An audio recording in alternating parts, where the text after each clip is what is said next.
I fell in love with the idea of chai through the cartons of this drink mix from the grocery store.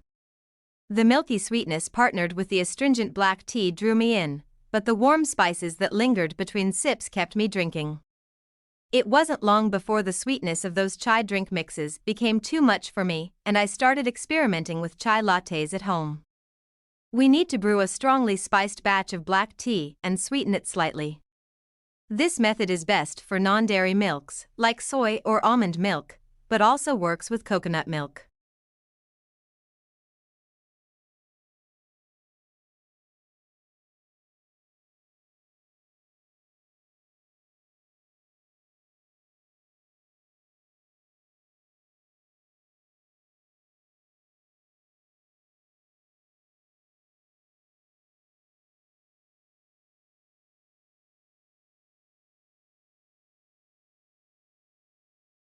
It's full of health benefits and so much tastier and more potent than a tea bag.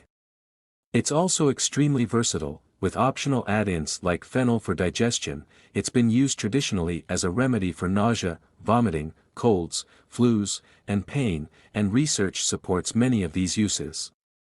It's also been studied for its benefits for many conditions including high blood pressure, high cholesterol, diabetes, several different types of cancer, neurodegenerative diseases. The almond milk will keep in an airtight container in the refrigerator for up to 3 days.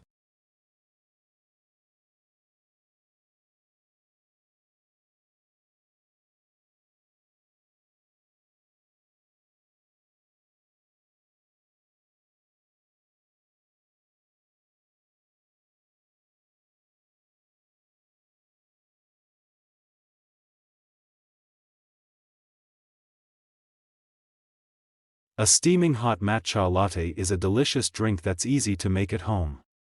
Knowing how to make your own matcha latte not only saves you money but also allows you to control the level of sweetness. It's important to first sift and then whisk the matcha until there are no lumps. Traditionally, a bamboo whisk is used, but a regular metal whisk will work just fine. To get a frothy finish, whip in the milk with a milk frother. There are several subsets of culinary-grade matcha powder, including one called latte or premium that ranks on the higher end of the quality spectrum.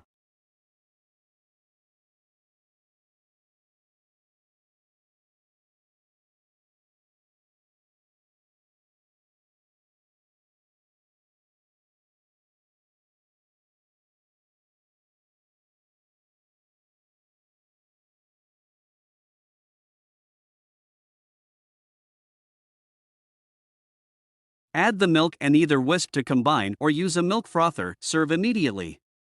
The world's most popular flavored beverage comes from a single plant grown on 6 continents and may be languishing in your pantry right now.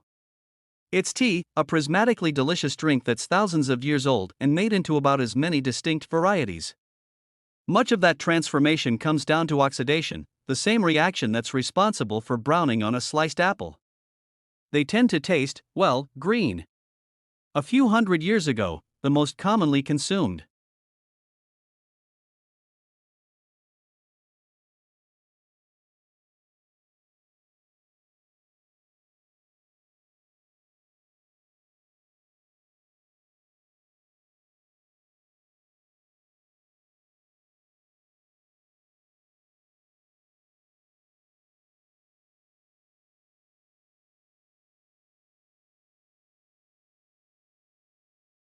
These teas are all about simplicity.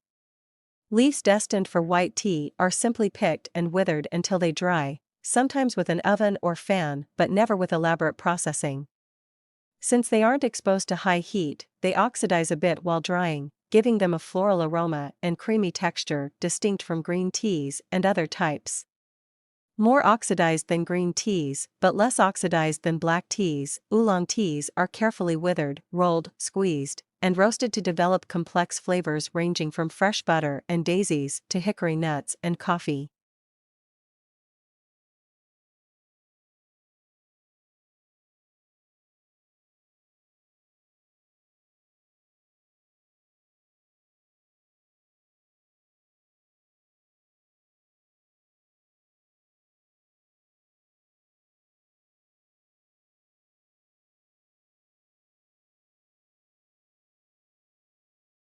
For economy and consistency, tea bags are generally filled with chopped leaves and powdery particles that steep quickly for a bold but one-dimensional flavor. So if you're looking to explore the incredible world of traditional teas, upgrade to loose leaf. However, once your body becomes accustomed to walking, you might want to pick up the pace, said Alyssa Olenek, an exercise physiologist and postdoctoral research fellow in the Energy Metabolism Lab at the University of Colorado Anschutz Medical Campus. It's simple, accessible, and effective.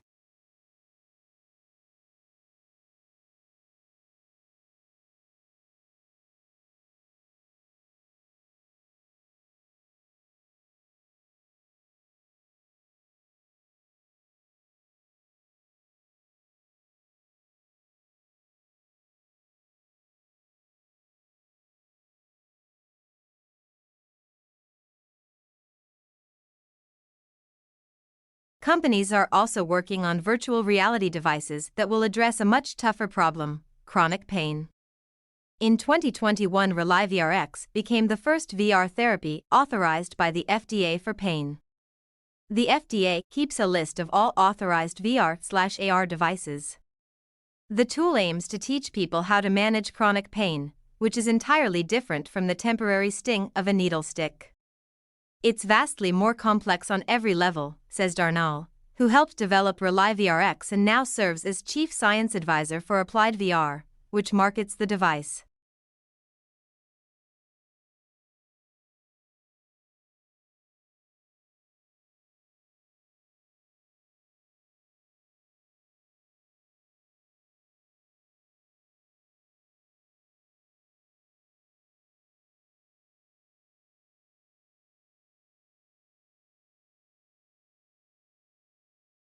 But how SmileyScope works is not entirely clear.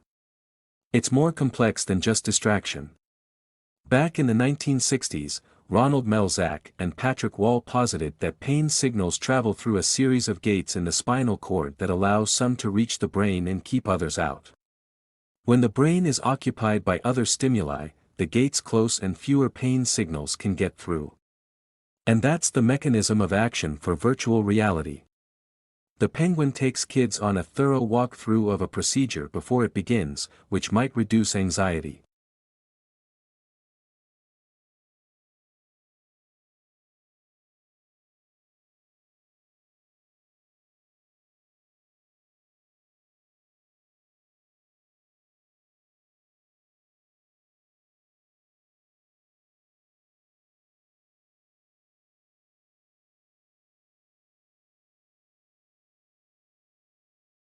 Whether you're walking or running, consistency matters most.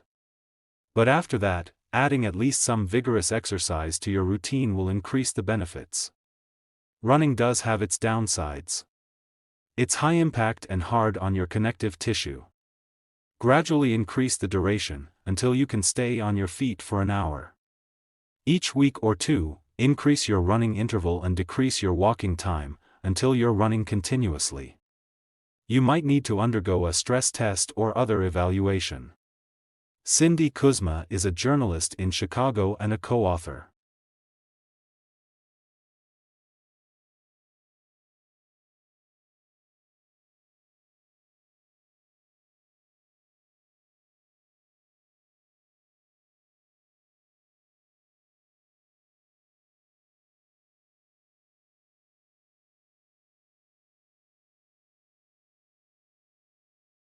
When considering the health benefits of an activity like walking or running, there are two connected factors to keep in mind. One is the workout's effect on your fitness, that is, how it improves the efficiency of your heart and lungs. The second is the ultimate positive outcome: does it help you live a longer life? Studies suggest that moderate activity strengthens your heart. Federal health guidelines recommend 150 minutes to 300 minutes per week of moderate intensity aerobic activity.